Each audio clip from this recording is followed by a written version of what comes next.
It's quick. Are we on air, James? I mean, it's all a bit glitchy this morning. Worldwide internet outages. So I think an Echo of Glory is live. Our viewers will tell us if we are or aren't, if microphones are working or not, if they can hear us. But hello and welcome to an Echo of Glory. I'm Johnny Blaine. Joining me today, David Sims. Hello. Hello. All right? Yeah, not too bad. Hat-trick appearance. I think you've come on after wins before. Yeah. In Bilbao, obviously, against United. And this season, Villarreal. I think so, yeah. Yeah. Your Premier League debut. I know. This is kind of going back to the norm, really. Kind of the negativity. Yeah, here we go. Yeah. Oh, my God, we've got Michael Watts from Melbourne. We've got an Australian with us. They've stuck with us. And Jake Sanders, hello. How you doing? I'm all right. How are you? Not bad. Right. Should we start with some good news? Go on. The women beat Birmingham 3-0. The 18s drew 2 with Chelsea, and the 21s didn't play. There's your club news. The women, that wasn't in the league. League Cup yesterday. And I also want to ask you about they had the fans forum this week. Vinay was front and centre. Looked good. You know, he seems an honest guy. One of the questions, and we put it on our poll, was: are we getting any statues? You know, Arsenal have got a load of statues, and you know, clubs have statues for former legends, and we don't really have it. We don't have any. No, we don't really have Legends. any legends. Who would you have? If they said to you, "We're building one statue," Jake, who's it going to be? Kudus. People are digging him out this weekend. Bill Nick. He's winning the poll already, Bill Nick. It should be Bill Nick. That should be the first one if we get one. Timo? Agreed. If we're going to have one, I think it should be Bill Nick. I think if you're talking about more modern day now, it's got to be Son. I think there's only one option that we could have. You're nodding your head because you said off air it can't be Son. I said if there's anyone that gets one in the modern day, it should be Son. Not Kane. No, definitely not Kane. But Kane seems to be doing more for us than Frank at the moment, by the sounds of things over the weekend. Anyway, he's getting better. That geezer, Harry Kane. You know my thoughts on him. It's frightening. It is frightening. Yeah, he's quite. All right, so Bill Nick. Yeah, Bill Nick. It's got to be Bill Nick, hasn't it? Jimmy Greaves as well. And people saying Greaves, I guess if there was a player, but.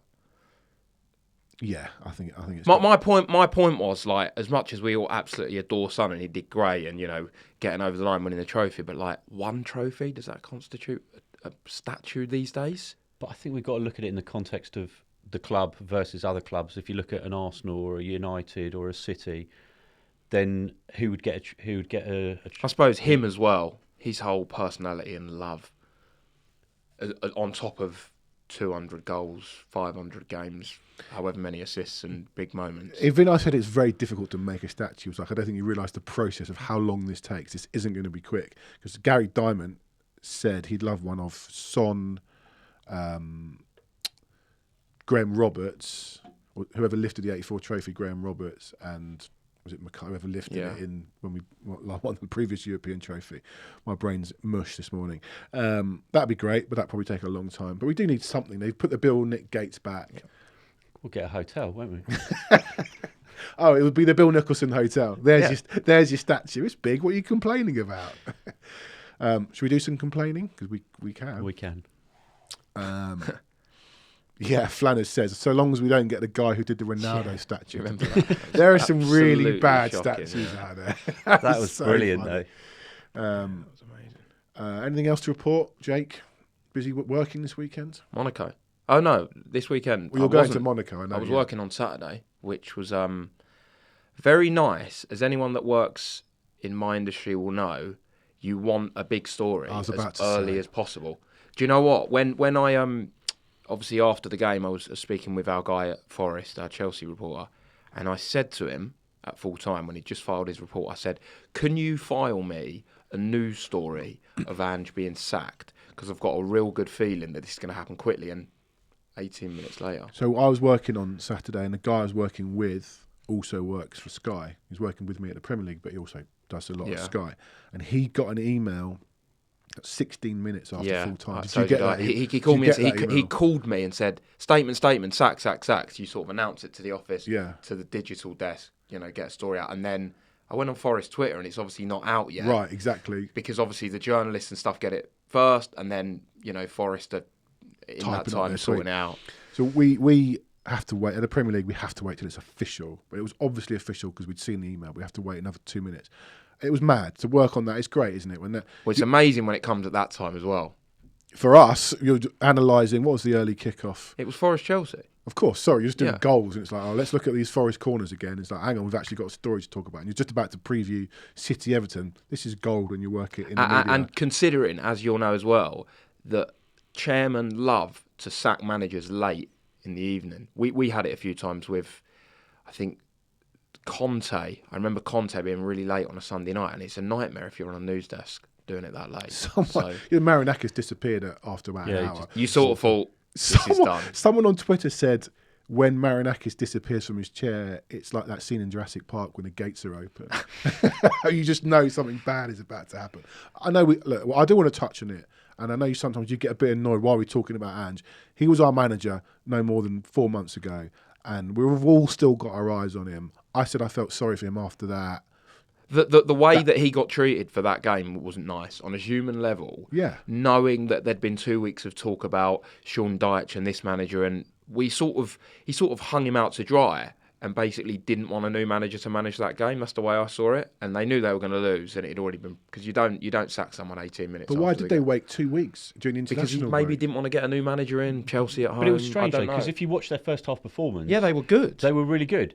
So he's obviously set them up and drilled them in a certain way to play in a certain way, and you kind of go, okay, well, and the Forest fans were buying into that. It felt like even if they'd won, I don't think the Forest fans were buying into anything. No, but they were cheering. There weren't, and there didn't seem to be any negativity. And then suddenly it turned very quickly. But I said to you, what do they expect? You don't hire Ange, who's the complete contrast to Nuno, and expect him to hit the ground running midway through a season.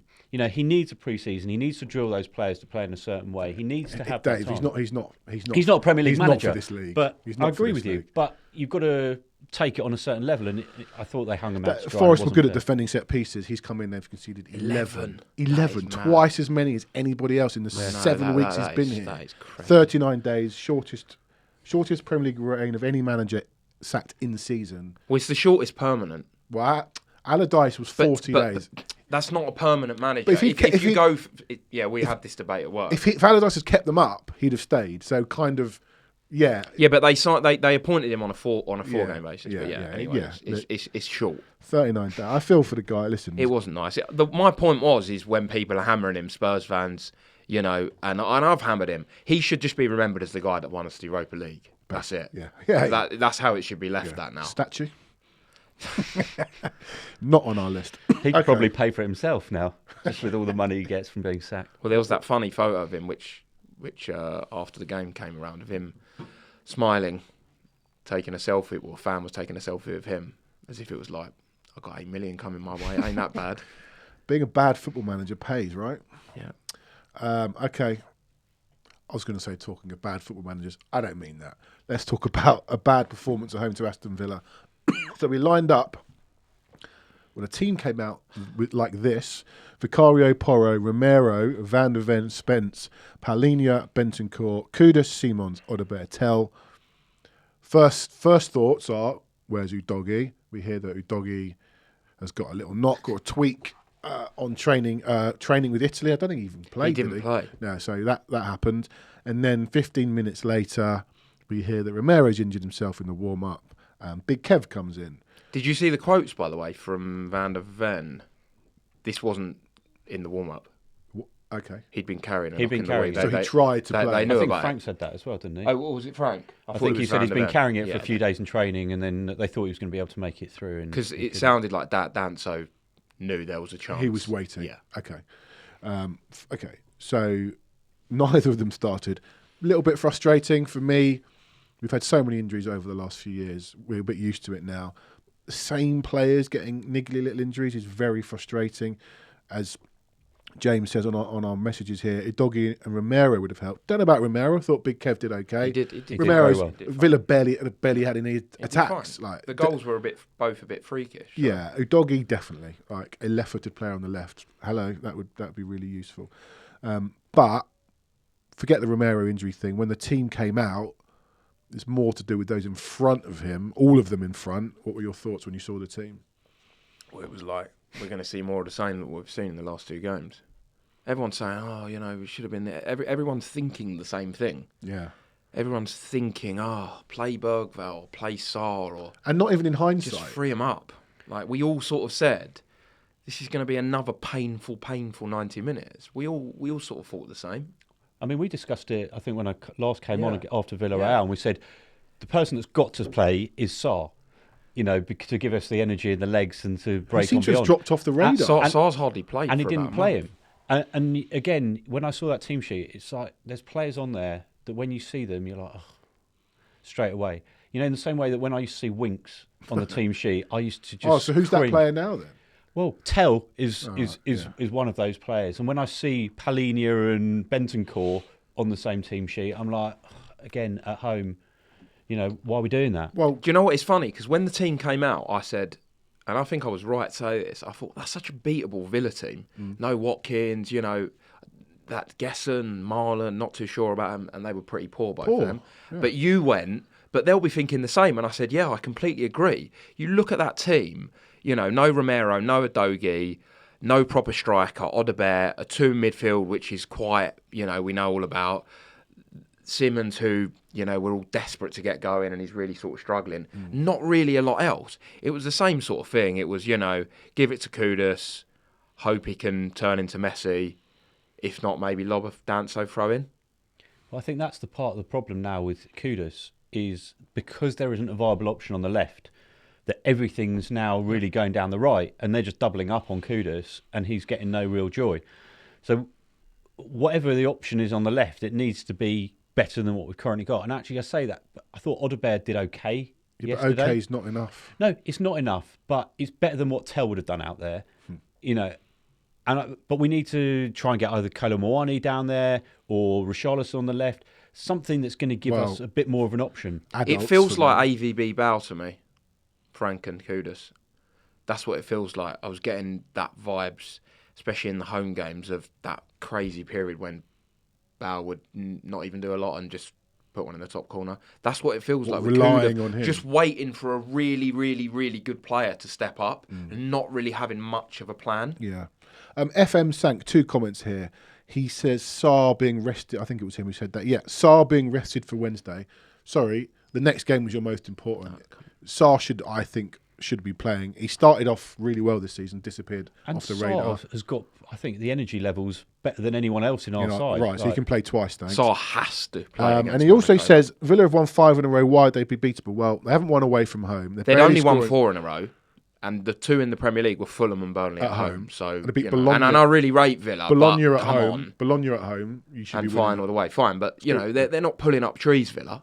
Not one away. They didn't do anything yesterday. No, they had 2 shots on target and they scored both of them. Both they were happy with a draw and won the game. They didn't threaten the goalkeeper.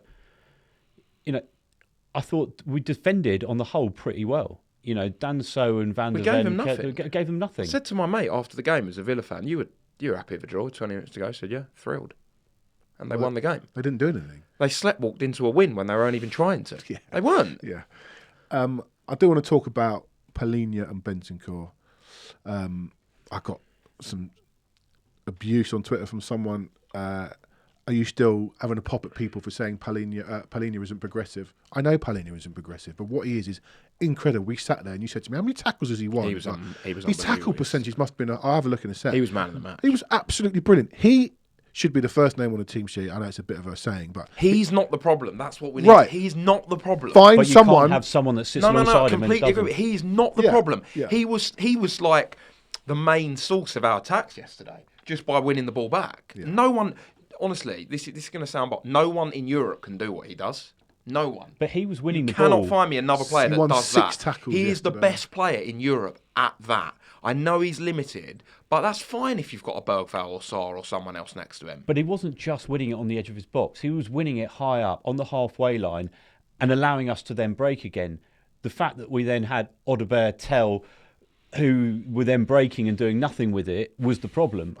I'm not having. Bentancur was not good yesterday. I love Bentancur. No. People know that. And people say, again, well, what's the problem? Palhinha assisted Bentancur. That was a moment in a game from a set piece. I know Bentancur scored, great. He's the progressive problem, not Palhinha. If you're going to use that word and talk about progression, it's Bentancur. And the reason, in my opinion, I'm no tactico, is that Siemens isn't in the game. A lot of people saw that graphic of Siemens barely received the ball off anyone. I looked it up. Bentancur passed to him 3 times. Palhinha didn't pass to him once. That is crazy. It's not enough. Bentancur passing to Siemens 3 times. Who else is producing for him? The centre forward ain't producing for him because he can't hold the ball up. So Siemens could come deep. People are saying, "Oh, Siemens, come and get the ball." Fine. If he comes and gets the ball, he looks up. What's he got? He ain't giving it to Tell because it's not sticking. So 10s have to be cleverer. He didn't help himself yesterday, Siemens, but nobody is getting the ball to him. And we've all sat here and said, stop playing Palhinha and Bentancur at home, and the manager keeps doing it. And he knows a lot more than us, but fans know a lot more as well than people give him credit for. He's got to stop doing it. I hate to break it to everyone, but the next few home games, we are going to see Bentancur, Palhinha. But those are the games you almost don't mind. I guarantee you. I know, it's just ironic, isn't it? We're like, don't play these two at home. You know that bloke who hasn't cut his hair, the United fan? Yeah, we were discussing that before. The 5 game. Do you know who the 5th game is? Yeah, I know. It's nice. Tottenham Hotspur. But what's frustrating is watching Bentancur picking up the ball so deep. Like, if his starting position was just a few yards higher up the pitch, it would naturally lend itself to a more progressive pass. Correct. But he's dropping either into a back 3, making it a back 3, or he's even dropping sometimes deeper than them and picking the ball up so deep. Was he ever sort of when he was at his best? I feel like he used to drive forward more. Someone called him the Uruguayan Winks, which I thought was a bit harsh. No, I'm not having that. It's a bit of a problem. Away from home, Palhinha and Bentancur, fine. Sit there. No, but in certain away games, I don't even think, like on Wednesday, for example, I'd play Sarr. Even against Everton, play Sarr. Well, he's dropped off. You don't always need to set up. He's dropped out of Frank's thoughts at the moment. I don't understand. No, I think one of them will start on Wednesday. Do you think Bentancur started because he didn't go on international duty and Sarr did? But Sarr played like an hour. Did he? He didn't play the second game. And, not being funny, but it's not taken a lot out of him playing some of the standard that they play, an hour against, I'm not going to say Cape Verde, I don't know why they came to my mind because they qualified, some Mali or whoever. It's not an hour a week before. Yeah, is it taking a lot? Look at Kudus. Played every minute. Plays every minute, comes back. Plays. Yeah, fine. Yeah. Looked dead at the end, didn't he? Yeah, he did look. He looked dead at the end because he, was non-stop. That wasn't very good. But the only player that is constantly the whole game trying to make something happen. And I know fans will get frustrated with him, but if you're having a go at Kudus, we might as well all pack it in because he's head and shoulders above anything. I think the frustration for me was Xavi as well. Just the fact that he couldn't get in that game, and whether that was because of him, because of other players, or whatever. But do a little more. Let's see more. We needed to see more. They scored 2 goals. He had a bit of joy at one point, and then there was this one moment at 1-1, and he cut inside. Shoot. And he didn't, and he laid it off to Paulinho and put it wide, and I was just hit it. Well, look at Buendia and Rodgers. They scored 2 goals from shots. But what I liked about him is at least you saw work rate. You saw him putting in the effort. He was throwing himself about. He was winning the ball back. He was, making tackles. He's not a, just a flowery number 10 that is a bit of a luxury. He was happy to get. He does get stuck in. I think the problem is all around the pitch at the moment. It just all seems a bit average.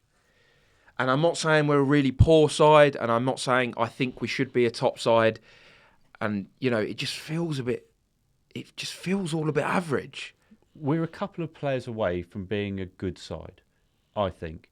I mean, if you look at that back 4, I think absolutely fine. Very good back 4. It's all quite solid. Yes, I'd like to see a Doggy back in there to have natural left-sided width. But then, the midfield is okay in terms of Bentancur, Palhinha, Sarr, Bergvall. But it's only okay. But I think earlier in the season, or even at times, you see Sarr that can really drive on, and now you've added Palhinha, great, but we just don't have that creativity. I don't know where goals are coming from. We're supposed to come from Siemens. Right, let's talk about the strikers, because I'm no fan of Richarlison, no secret. Did he come on yesterday? I Yeah. can't even remember. Apparently. Yeah, I don't he even did. remember. him coming I on. said on here last week, if you're Concert and Pau Torres or Mings, whoever started, Torres and Concert, and Tell starts, you're laughing. I know we beat Leeds. I said again, and I'm not the only one, Tottenham Hotspur should always be beating Leeds, this current Leeds team. Yeah. We were very pleased because it was on the back of a difficult week and it was pissing down with rain and it was early 12:30. All that stuff was We don't great. like rain at Tottenham, do we? Right. But all of that stuff. And also, we've been so starved of victories. Any win at the moment is like, oh my God, we've won a football match. We sat here last week and went, it's great beating Leeds. We've now got to beat Aston Villa. And we haven't won any home games. What is it? Go on, give me your stat. We've won as many home games as Sunderland in the last year, Premier League. And they've been in the Premier League for 10 weeks. Awful. Home form is a problem. We go 1-0 up, and the last 3 times we've gone 1-0 up in the first 5 minutes at home, we've lost. Villa, Newcastle, and Chelsea. Newcastle. We were 2-1 up. Solanke scored Oh yeah. after about on the 5th minute. We're not creating enough chances.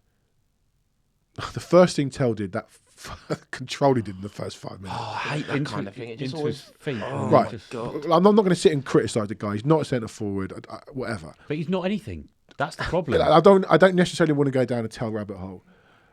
We miss Solanke. I think he's a player we miss most at the moment, other than a left-sided player, whether it be winger or left back. James Maddison. Well, I'm not sure because I don't think we produced the ball for him. Maddison would be offering a lot more than Siemens right now. Okay. Centre forward is a problem. It is a massive Why? I don't like Richarlison. He's an adult in the room. Why did he? Maybe because he travelled, or is it just being nice because Tell scored against Leeds? Richarlison should have started yesterday. Tell can't play in the Champions League. I don't care. That's why. I'm telling you. There's a lot of. Because I guarantee you Richarlison will start on Sunday, Everton away. Classic. Of course he will. Yeah. So he didn't want to go 3 in a row. Then we've got more games coming up, midweek. I guarantee you that is the one game where he thought I can get a start out of Tell. Against Torres and No. I'm Johnson. not saying it makes sense. That's just why I could see it. I just think this experiment of Tell as a centre forward should be now over and done. I agree. Like, he is not strong enough. Hasn't got a good enough touch. He's just not aware enough of everything around him. I just don't think. I haven't seen anything last season that made me think that we should spend 30 million quid on him, and I haven't seen anything this season that would justify that spend either. For me, yesterday he should have just gone with Richarlison for the first 60 minutes and then brought Colomboani on and gone that way. Like, you don't need to get full 90 out of both players. He could have got, a bit out of one, a bit out of the other. And that's the problem for me because nothing was sticking up top. Siemens gets the ball, looks up. I don't think wants to give it to Tell. It's a real problem, and How long is Solanke out for? He's back on the grass. Is he going to be back? He's not back at the weekend. Well is it November? Before the international break? International break. It's too much rotation. I know he only officially. The problem is we're rotating because he doesn't know what's best. We've got a massive pool of players who are just all quite average. So no one is. Because if you look, right, who are the players that are not being rotated generally? The back four, Paulinho, Kudus.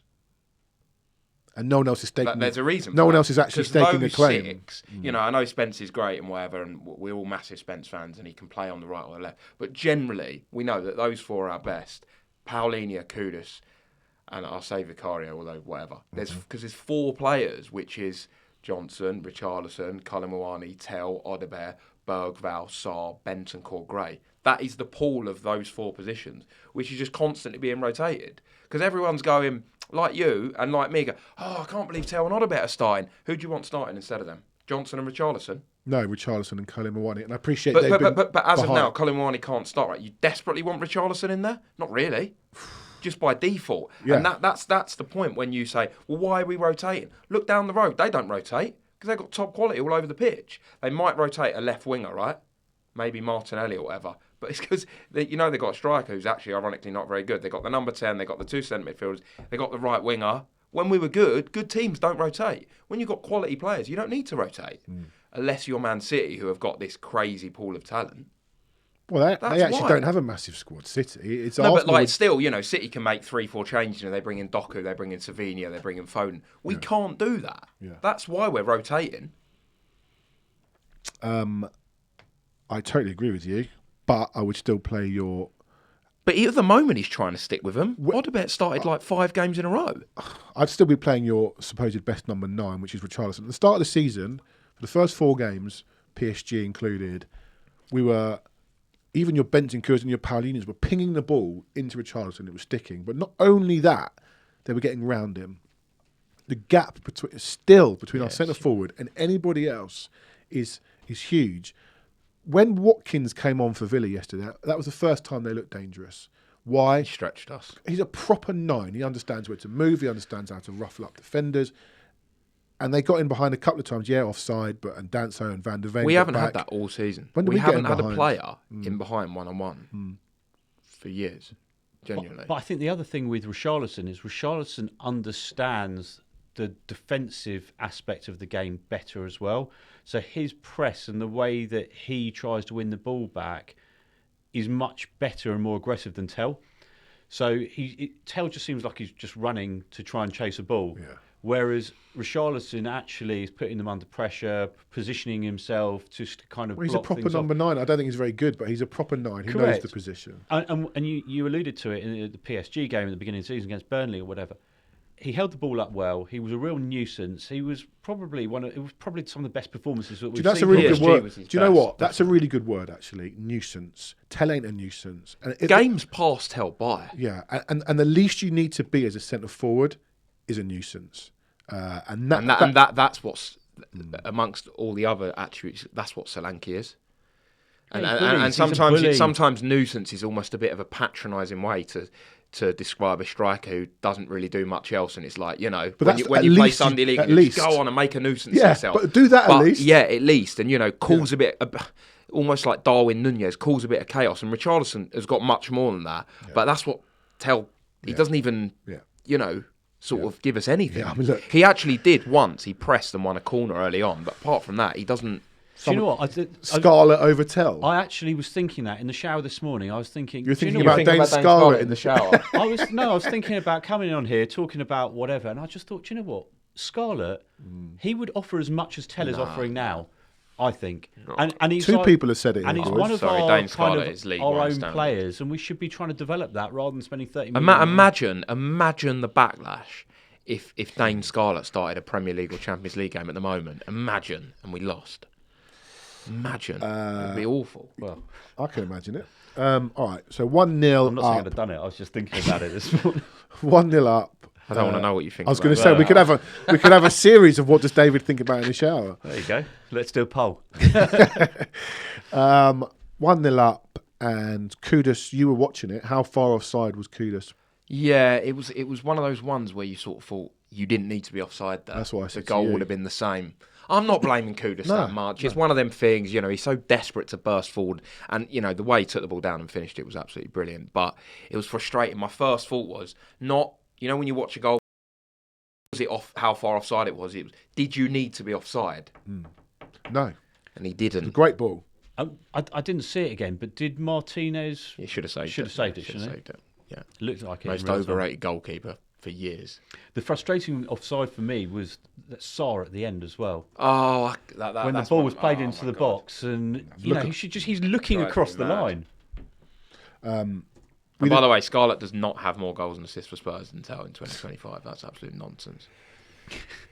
Tel scored about 5 for us, and Scarlett's got 1. So we didn't do too much after that, really. But then neither. That was my biggest frustration. Not going in to get that second goal. What happened between the first goal and their goal? Tell me. Nothing.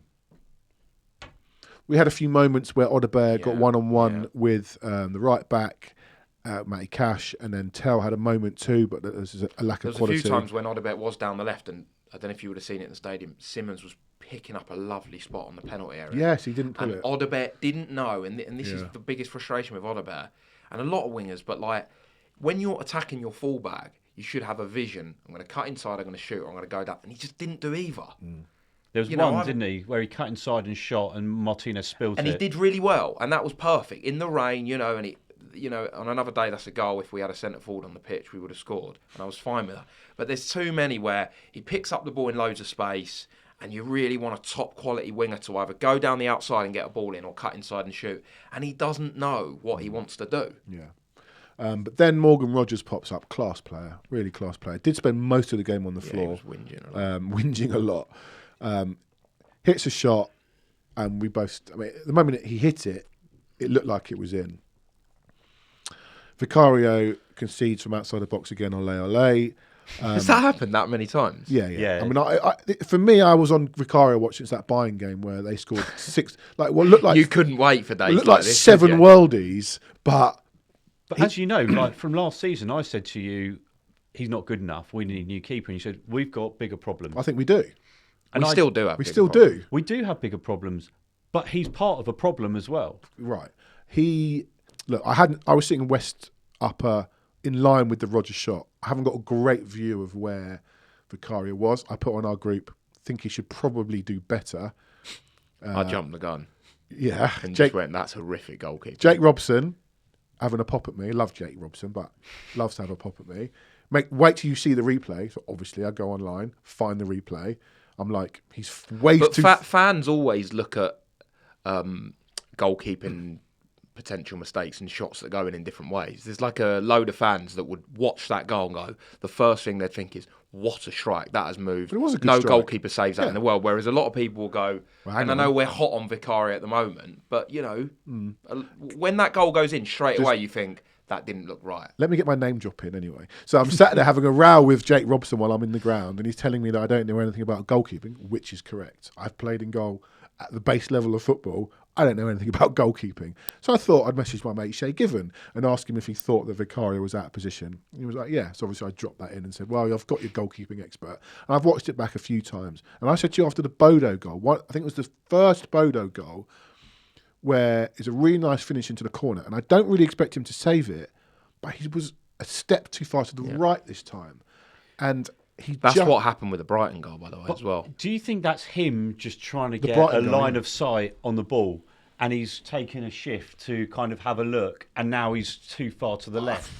Positioning from goal, that's a major issue for a goalkeeper. If that becomes a pattern, that is a major issue. Footwork is more important than anything. Yeah, Brighton, you're right. I think the Leeds goal, I think his feet were wrong. I think the Leeds goal was more just he should have parried it out wider.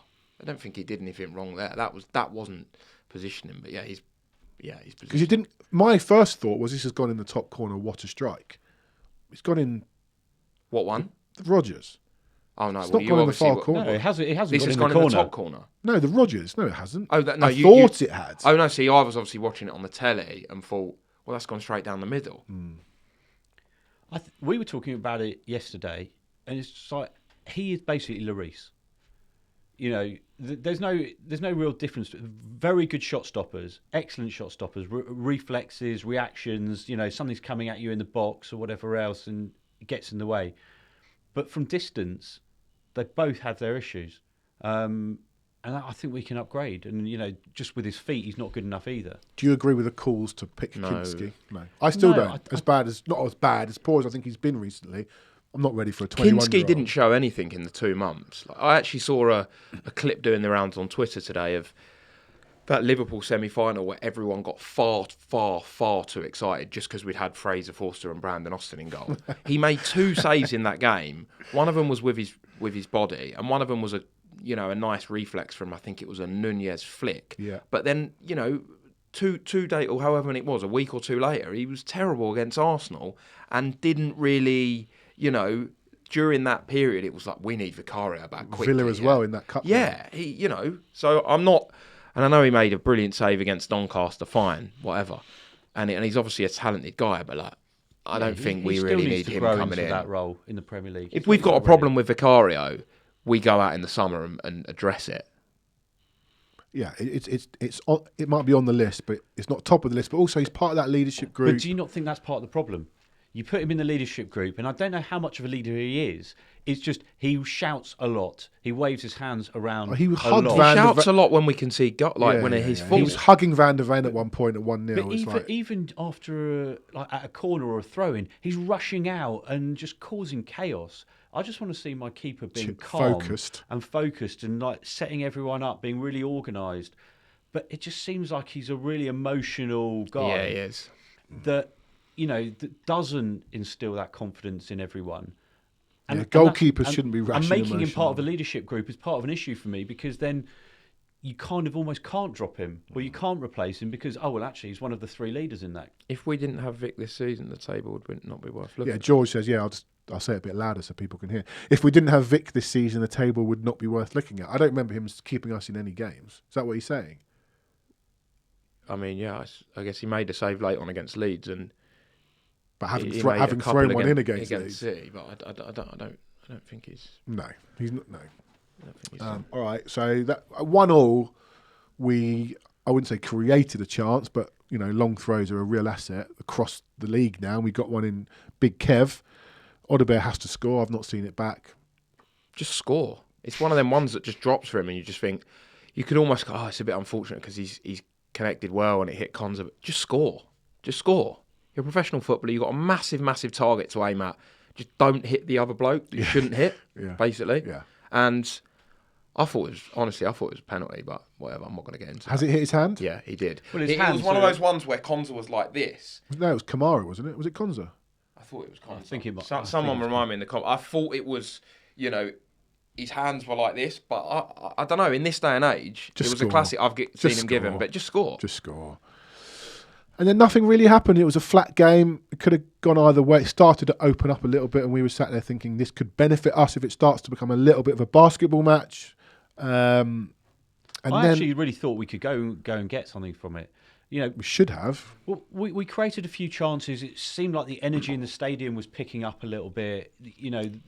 We were just moving the ball a bit quicker, and I just thought, what? If we keep doing this, we will get another one. But then we kind of just stopped doing that and just backed off, and then we're playing the subs didn't work. Sideways, and the subs didn't do anything, and it just kind of fizzled out. And then I messaged the group, this feels very loosey. Did you? I didn't see that. And then it just felt like that kind of game where, we're not going to. I always talk about we actually have drawn, but I always talk about we never end up drawing these games. It wouldn't have been a terrible result. We didn't look like we were going to score a goal. And you just thought the way we work. He then had Bergvall and Kolo Muani lined up, waiting to come on for a good 4 or 5 minutes. It's like that when you play at Power League and you're waiting to come on a sub, but you're waiting for the ball to go over head height. So you can sort of ref stops the game and you come on and you're just waiting and waiting and waiting. They didn't come on. In that time, we had a few throw-ons, and he wouldn't change it. Maybe it's a thing. Managers don't like to change it when you're in possession. Someone should just kicked it out. They then got a corner, which he didn't want to change it because they had a corner, and you don't really make substitutions at a corner, from which they ultimately scored from the corner because when we cleared it, was it Cash booted it back? Digne, he will goals. Never control a ball like that. Honestly, it's one of the great goals that I've seen for years.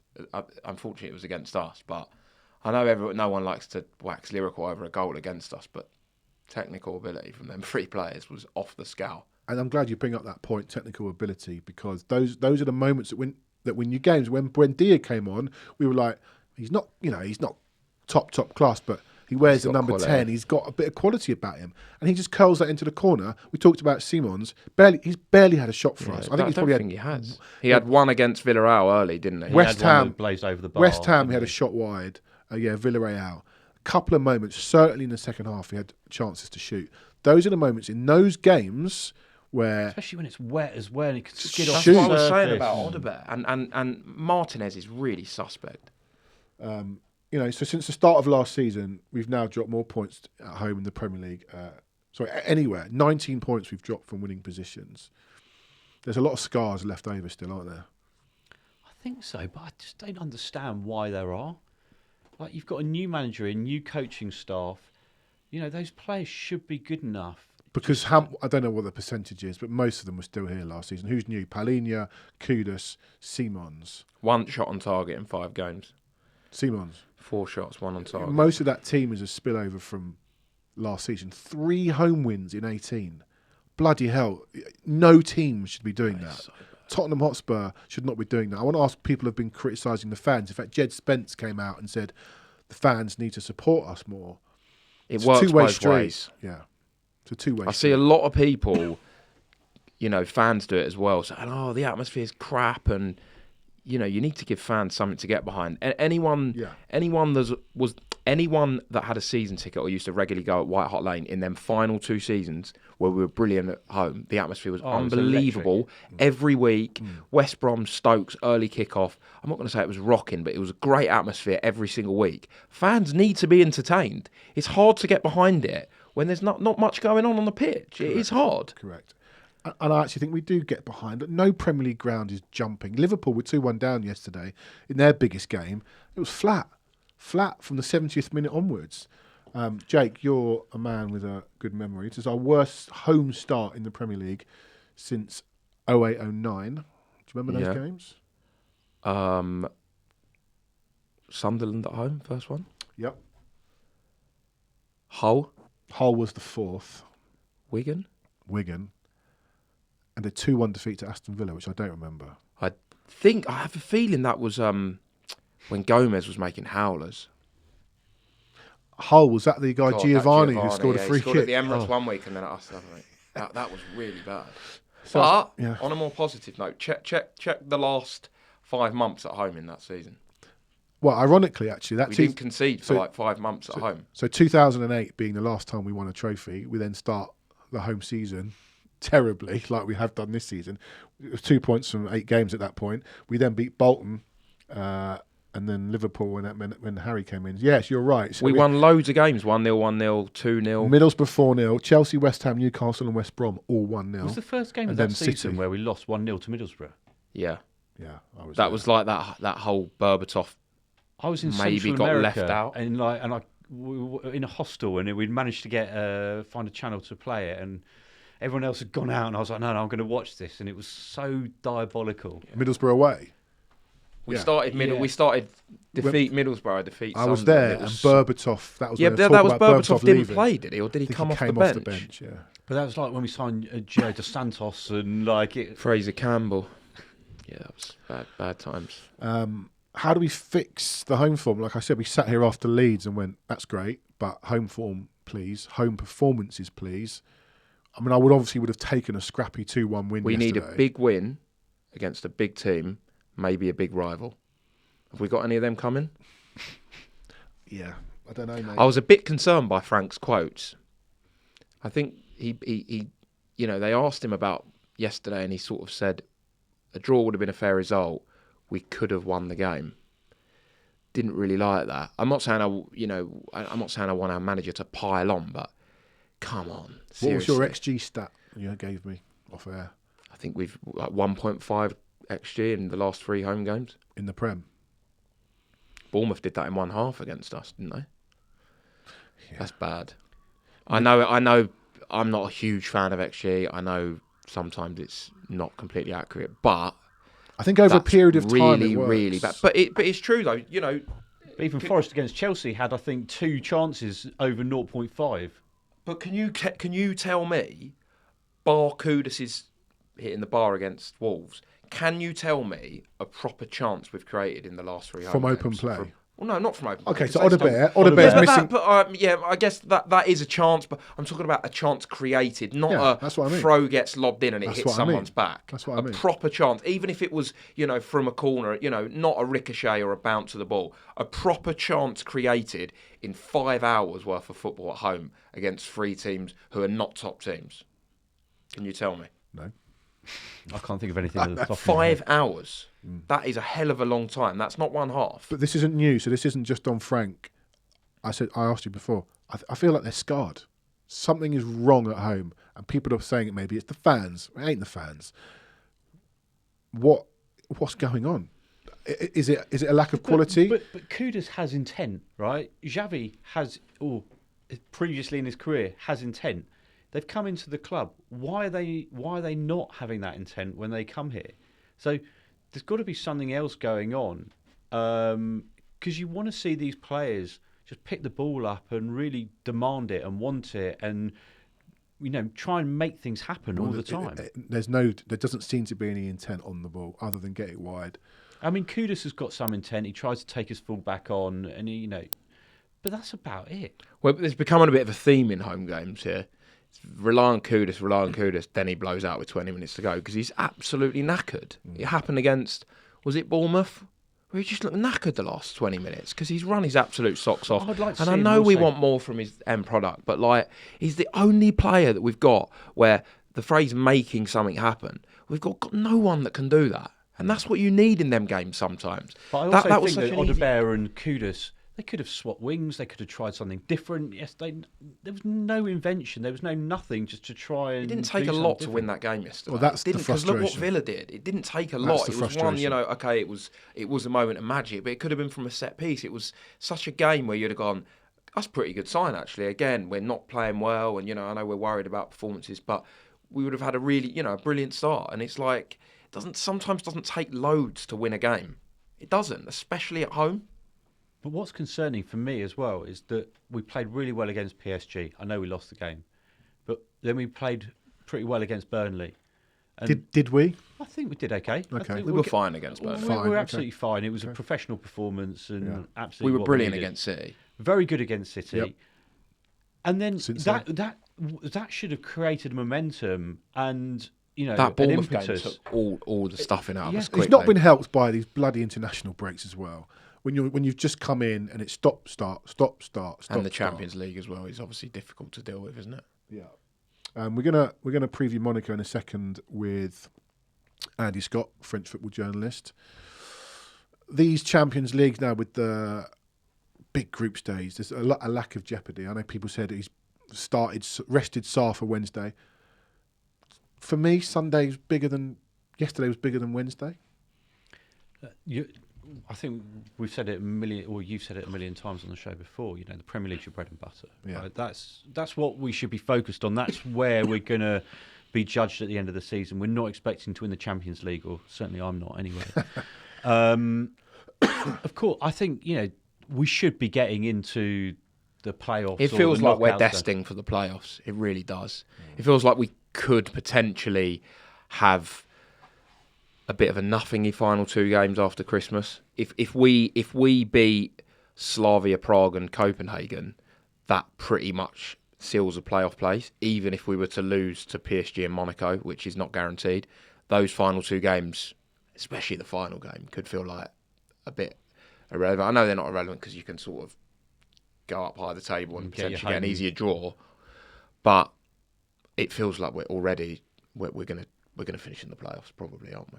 I'm not writing us off, but we probably got to win 4, maybe 5. Yeah, you've got to be getting about Out the last 14 6. points or something like that I did look this up. Last season, to get into the top 8. to miss the extra round. Last season, 16 points Villa got in with 16. So we need. To be fair, 16. That's lower than I thought. What were we on 4? That's if it's 16, then I'll take that back. That's very doable. That's very, very, very doable. Probably need to win tomorrow, Wednesday. And you're going. I am going. Very nice. You're going to come on the show. We've got a show with Gary and James and Adam. I'll come on if I can. Yeah, if we win. Before we talk to Andy, how many changes would you make? I think Koulibaly should be starting now. Agreed. He's had 20 minutes yesterday. He's had 2 weeks training. This is a guy that has played for PSG and Juventus, and some people said they didn't like his performance yesterday. I think it's very hard to come on at 2-1 down. He should have scored as well. It's all a bit frantic. He had an air shot. He doesn't He score looks past. half-arsed. He doesn't. I actually disagree. He comes on with his hands in his sleeves, and I hate that. I hate that. But he put himself about. He not even won a throw in the corner. I know that doesn't make a performance, but I felt like his energy was there. The vibes haven't been good. It's not really his fault. He came on. He Yeah. had that weird performance against Villarreal where he got booked for controlling the ball, and then as much as we all talk about it as fans, we hate injuries and stuff. He obviously had this issue with a dead leg. Of course, he's come to England. He's not played much for PSG and whatever in the last few years. He would have been desperate to play straight away, especially in a crunch period, loads of Champions League games. He would have been desperate to play, and he's had this obscure injury, which is all very Tottenham. We get this player in on deadline day, we're all excited, and he's got a dead leg, which Dead leg day. ends up bleeding, and God knows it. Maybe that he's what still happened? got. Yeah. Oh, I knew you had Maybe a he's dead leg. got still got a dead leg based off that air shot. But I feel a bit sorry for someone like that. Obviously, something weird has happened. You starting him on Wednesday night? I've got a feeling it'll be Brendan Johnson. I But I would. I don't necessarily know if I would start him. I would play Richarlison up top and maybe go again with Audebert on the left. Audebert again. I just think against French opposition, That's why I'd play Koulibaly. I know that's What does such that a even mean? I know Why that's don't we such a just play basic- Tell as well? Yeah, just play all the French ones because we're Yeah. playing Monaco. No, but we can't lose. Just never play Tell. Yeah. In fact, maybe I wouldn't. It's a bit early. It feels like that Newcastle game is probably Koulibaly's first start next week. Is it next week? On the game. Carabao. Yeah. But he's got to change something. He has to change something. He absolutely He's got has to change something in the middle of the park, hasn't he? He's got to have a bit more dynamism, a bit more thrust. I wouldn't rule out that team. Go on, read That's it out. exactly what I was going Read to it out. say. Ronnie's, I'll read it out. Exactly that team. Ronnie- Paulinho, go on. Bergvall, Sarr and Xavi on the left. I could see that. I could see So, that team. so Ronnie's gone with Kinski in goal. I don't think that happens. the keeper, No, not the keeper. Porro, Danso, Van der Ven, Spence, Paulinho, Bergvall, Sarr, Xavi, Richarlison, Kudus. That's what I was going to say. I wouldn't be completely against that, to be honest. I know you take something out of Xavi's game, but actually, He's become quite anti-Bergvall and Sarr really recently for no reason. Hopefully, obviously, Adogi's back. I got a horrible feeling Romero will be out for a few weeks, which is a bit annoying, but maybe he won't. Danso was obviously absolutely fine, but not having Romero killed us yesterday. Did you think the play going forward? because you put passes between the lines? And there was also at 1-0, especially after that Kudus chance, I remember thinking we can get in behind them here. And Romero's great at that, isn't he? Those balls over the top. The one for Bergvall but it against was West weird, Ham. wasn't it? We didn't do it again after that. No. I think Andy is here. Andy Scott, our French football journalist. Hoping he's with us. Here he is.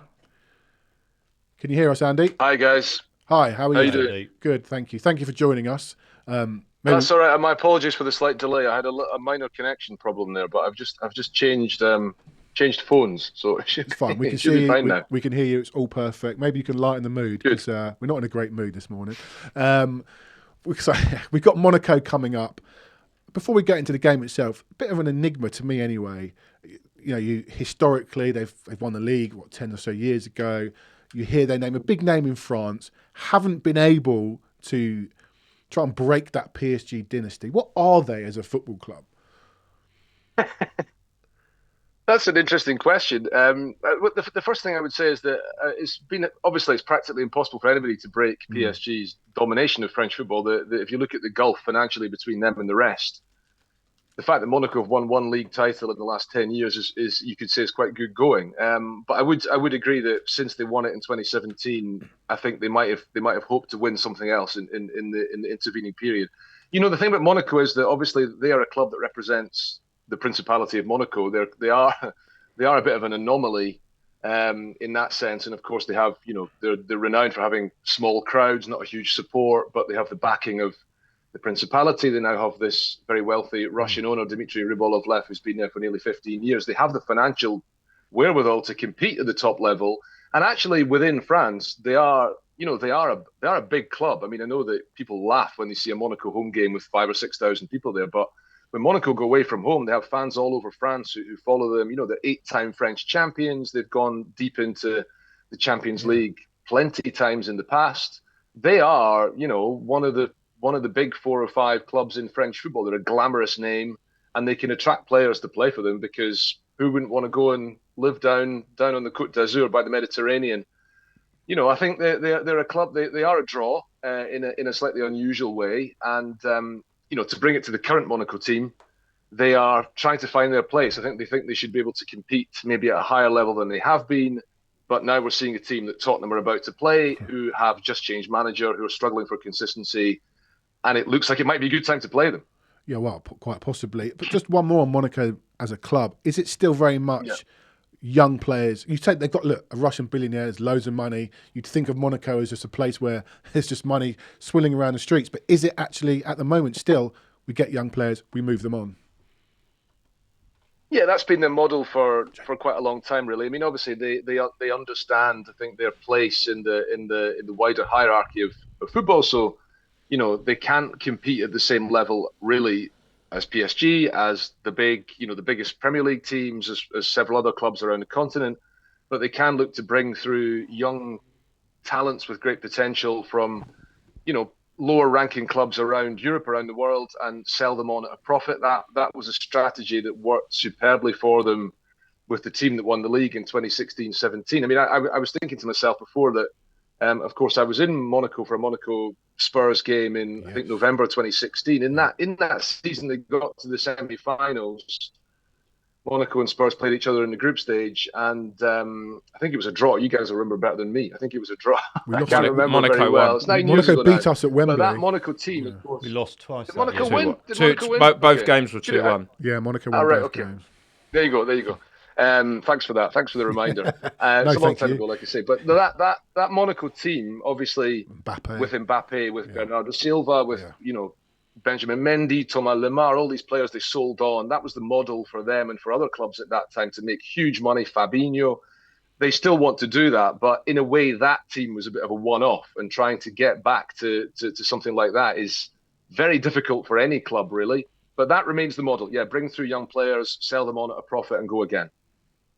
A team that peaked in 16-17. That rings a bell. Monaco. Yeah.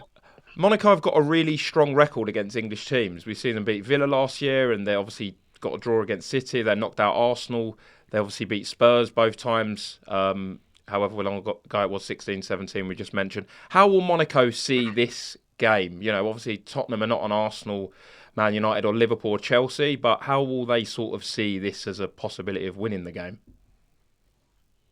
I think that's a good point. I mean, no, I think it's a glamorous game for Monaco. I mean, anytime a Premier League team comes to play a French club, it's always seen as a glamorous occasion. But I think you're right; they're not going to be intimidated by the prospect of playing Spurs, or as you saw with Manchester City, they got a draw in that game.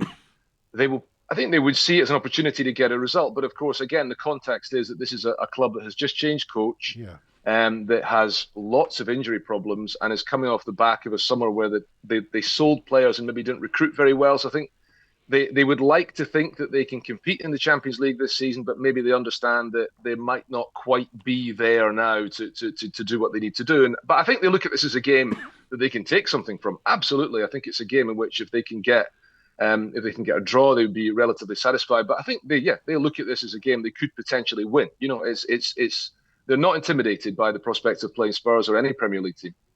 And in terms of the crowds, for us over here, a team that, you know, got to the Champions League final, are regularly sort of in the top 6 in the league, you know, 8 times champions, regularly going deep in Europe.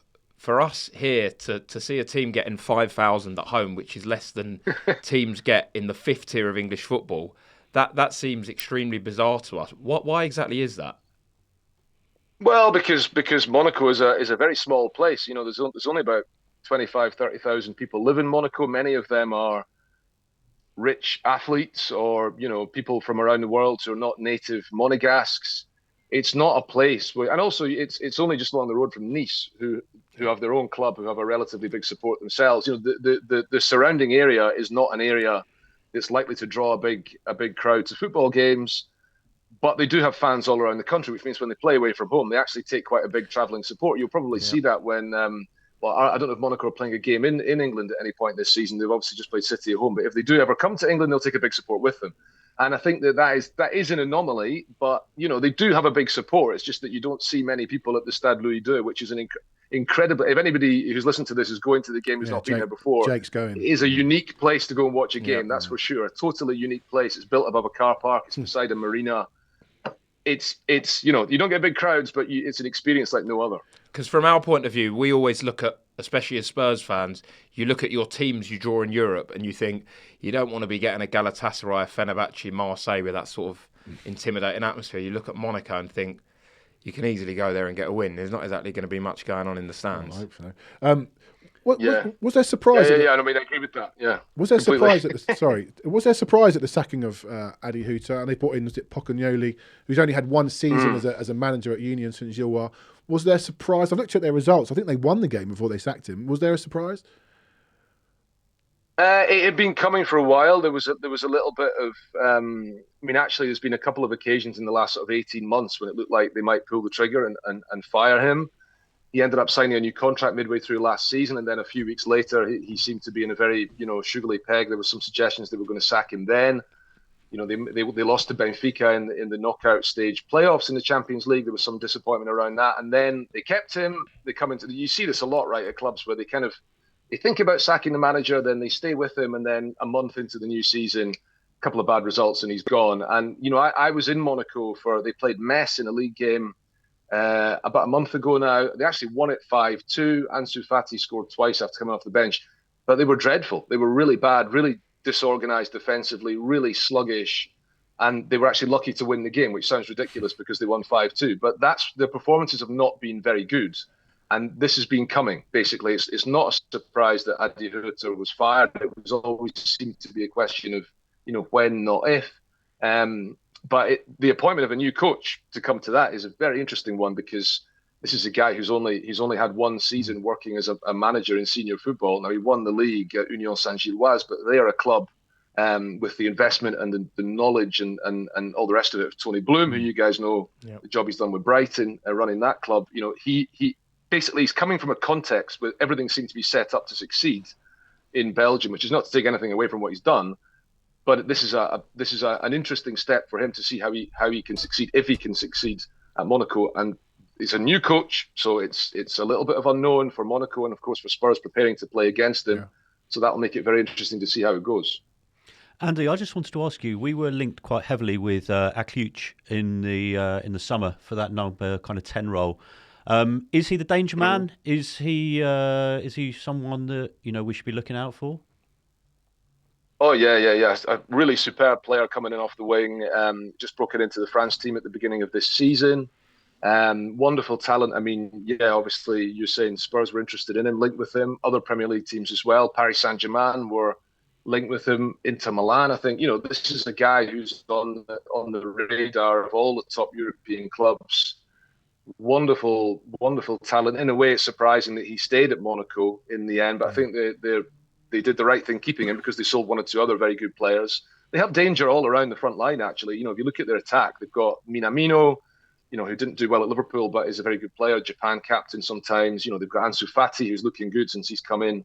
But Akliuch is he's the star man in this team, and really a really emerging talent who I suspect we might well see certainly in the France squad at the World Cup next year. And do you think he'd cut it in the Premier League, though? Season for his club, but a wonderful player.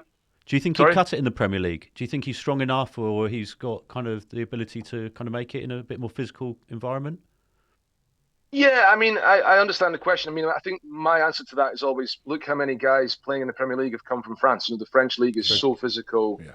And I just think that so many of the league, people criticise the quality of the league, but actually the standard of player in France is incredibly high. And I think that a player of his ability, of his technical ability, who glides, can glide through defences, cutting from the flank. Because he scored a stunning overhead kick in a game against Rennes last season, which very few players would be capable of scoring. With the technical ability, he might look slight physically, but with the technical ability that he has, he could cut it in any league, in any environment in the world, for sure. And I just want to ask you one more. Obviously, Eric Dyer now plying his trade down there. Spent many years at Spurs as well. It's kind of divided opinion towards the end of his time at Spurs. Just wondered what's kind of the thought of him in Monaco.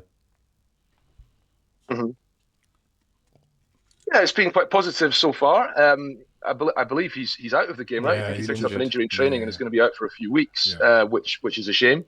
But he's settled in pretty well. I mean, the thing is that he, as you know about Eric Dyer, he's quite I suppose in a way he's quite an unusual figure, because he had that upbringing in Portugal. He's maybe got more of a European outlook than some other players who you might think of an England team. That's why he went to play in Germany and now at Monaco.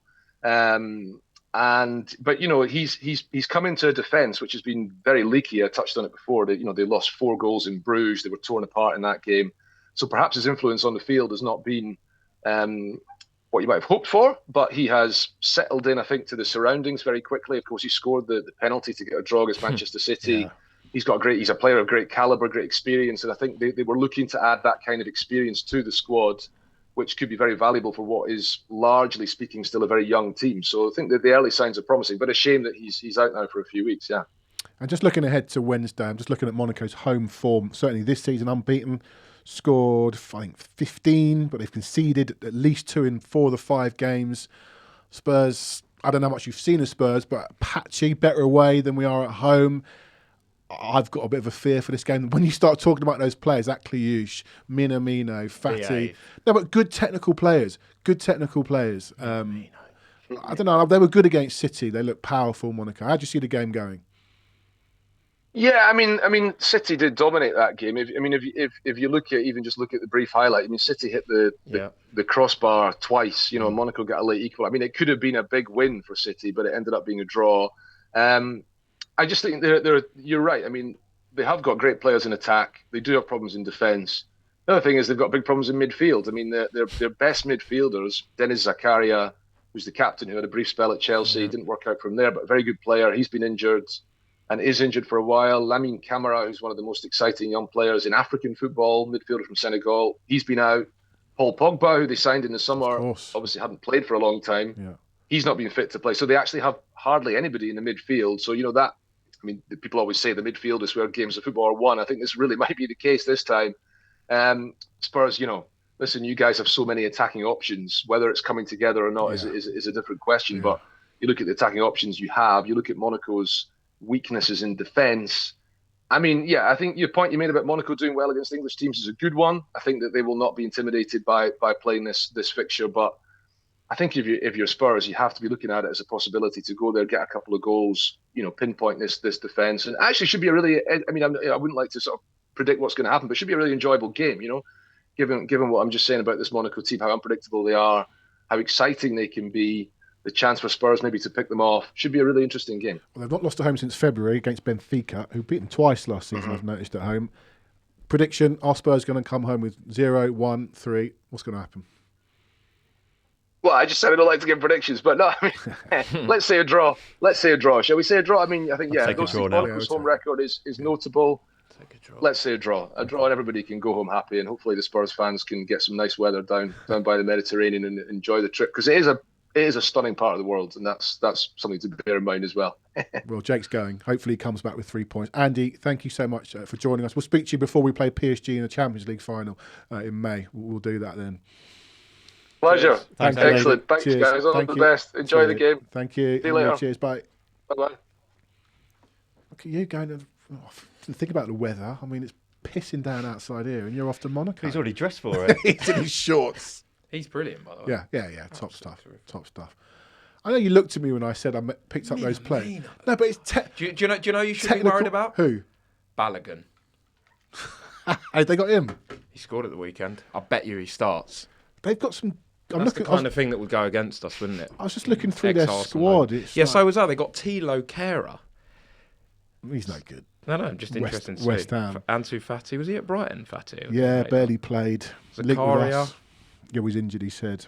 Always quite like Monaco. They're always quite when I used to occasionally watch French football, maybe Monaco, PSG on one, they're always quite nice to watch. And it's no surprise. Lyon as well. Yeah, they always feel like you watch Monaco games and it always springs back to that mad game against City that they had in the first leg a few years ago when they at City. They lost 5-3 and Falcao scored the most ludicrous chip or dink. And they just always seem like there's a lot of goals in their games. Well, I'm looking at there is, Jake. But just over the years, though, just generally. Yeah. This season, they've had 30 goals in 8 games. We've got, Right. In fact, they've played 11 games this season. It's been both teams to score in all but one, which they lost at Lille. It sounds like last season, 34 games in the league, 104 goals. When was their last 0-0? When was our last 0-0? Our last 0-0 was in April. Yeah, our last 0-0 was Milan when he took off Kulu. Well, there was a stat the other day about that. It came up on the screen. We're on like the longest Premier League run ever. Swansea at home, 2017. I remember that at Wembley. That's mad. They actually drew twice in 0-0 last season. Having a quality team. Right. They're a good team. They're a good club, Monaco. The fan situation is always quite strange, isn't it? I'm glad he answered something I was going to ask. I know there's no one who lives in Monaco, so you understand the 5,000, 8,000, whatever it is they're getting. Do people in France actually support them? And he was like, yeah, they do. Obviously, I just thought everyone would support PSG, Lyon, Marseille, Lille, but actually, as Flanners said, they had a quality team on Championship Manager in 97, They got 98. to they knocked Chelsea out in Ranieri's Chelsea, and got to the final and then lost to Porto, didn't they? I don't remember those games in what year was it? 16, 17. Yeah, we had one at Wembley when I remember being really up for it. It was the first game, and it was at Wembley, and it was a sellout, and it was. Did they go 2-0 up? We And were then Went 2-0 up. Lamar, header? yes, Lamar scored. All right, Simo, where'd they pull that from? It was a bullet header as well. It was a It great was a bullet header. header. I remember. I'm pretty sure Mbappe was an unused sub in that game. I think he came on when they beat us 2-1 in Monaco. Yeah, we played. I remember Kane scoring a pen. And Lamar scored just straight Didn't after. Lamar Yeah. score in both games as Yeah, well? he did. Scored in... He did. I think it was Bernardo Silva and Lamar. Yeah, and then Bernardo they just- Silva scored the first one. It was a great finish, actually. They just turned up out of nowhere and had an amazing team, and then won the league, didn't they? Yeah. They won the league the year after. No, they won the league that year. Did they? Did they not? 16-17, they won the league by 8 points from PSG. I can't remember who beat them, but they were amazing that year. All right, John has just asked, off topic, do you think the £100 injection, well, you never know, £100 million injection was to dilute Levy's holding or genuine to invest in the club? Honestly, don't know. Don't want to say anything that might get me in trouble. Who bloody knows? Who bloody knows? I just don't think 100 spend million it wisely. dilutes Levy very much at all, Yeah, just to be honest. Just spend it wisely, lads. All right, you are going to Monaco for work. When are you off? Really the early day. tomorrow morning. Oh, you get Got a late night tonight at work. Straight to Gatwick. I'm just going to stay at Gatwick for a few hours. 7 o'clock flight. Press conferences tomorrow. Okay. The game Wednesday, so it should be nice. Do you get to ask a question? Yeah. Can you tell him to stop playing Paulinho and Bentancur at home? What will be your question? I don't know. I was thinking that. The problem is, it's quite difficult when you do go from Premier League to Champions League because it's so different. It's almost like, oh, you're going to, stop playing them in home games when you're playing a tough Champions I'd League away be game. interested to know what we talked about just before we spoke to Andy about the stop-start nature of his tenure so far. Champions League, internationals. Yeah, maybe I'll say how are you dealing with that? It's hard. New club. You've never managed in Europe ever. We've got a load of I injuries. think didn't he manage in the qualifiers? In a group stage. Yeah. Not this level and not this magnitude of games. And it's, you get a bit of momentum, you beat Leeds, you come back, you lose Romero, you lose Udogie, and then you got, He'll probably just say that's football management, but I think that's the question, how stop-start has it been? I'm planning on going to the under-18s game. Oh, yeah. Just to see Monaco. I want to see Monaco's training. It's supposed to be ground. incredible. That's why it's I go. like set into the Not mountains. hugely bothered about youth football, but yeah, it is. That's why I want to go because it's at the training ground on Wednesday morning. So I thought take a little trip down there. That's a good trip. All right, prediction for Monaco Spurs? Regrettably, I'm going to say 1-0 Monaco. 1-1. I think we'll score. I think both teams will score. I'm sure we'll get a lot of pelters in the comments for a negative pod, but we've just lost at home, and I think we might get A draw would be a fine result. Yeah, A draw would be a very good fine result. City Very just good drew there. Monaco have not lost at home for 8 months. So. Yeah. And I was looking at their results last season. They beat Barcelona at home last year. They beat Villa, who got to the quarters. They don't lose at home a lot. 4 defeats at home last year. Benfica twice, PSG and Angers. And they've got this really good record against England. Yeah. All right. English teams. Okay, I think we're done. So that will be us for now. Gary, James Robbins and Adam Nathan, if his flight from Seattle lands on time. They're going to do a post-pod I on... think we lose trying to draw. George says we... That sounds thrilling. I think we lose trying to draw. That sounds so exciting, don't it? It's just a great way of Most summarising negative football game ever. summarising Tottenham. We lose trying to draw. All right, the guys will be back on Wednesday. We'll be back after Everton, which is obviously the big derby in my house. Quick one on that because we're not going to preview it properly. Can we be the first team to win at the Hill Dickinson Stadium? Yes. Will we? Sorry, what was the final result of the poll as well? Yeah, Bill Nick, I assume. Bill Nick 49, but then James? to be honest, it's got to be then Son 51%, Ben Davies hasn't zero. it? Ben Davies got 0%. I'm not So having what that. stats should be built outside the ground? Bill Nicholson 49%. He takes it home. Sonny 37%. Davis. Kane Were 14%. you expecting anyone to say Davies? The only Thought someone person would click one. that would say Ben Davies is Ben Davies, and he don't listen. I don't even think Ben Davis would. No, of course Yeah, he I don't wouldn't. think he would definitely say Son, wouldn't he? Can someone Yeah. just click on Ben Davies just so He he shut doesn't the feel poll. left out? He shut the poll. All right, gentlemen, thank you for coming in. We will see you soon. I haven't got the button, so James is going to have to press it. See you soon, and up the Spurs.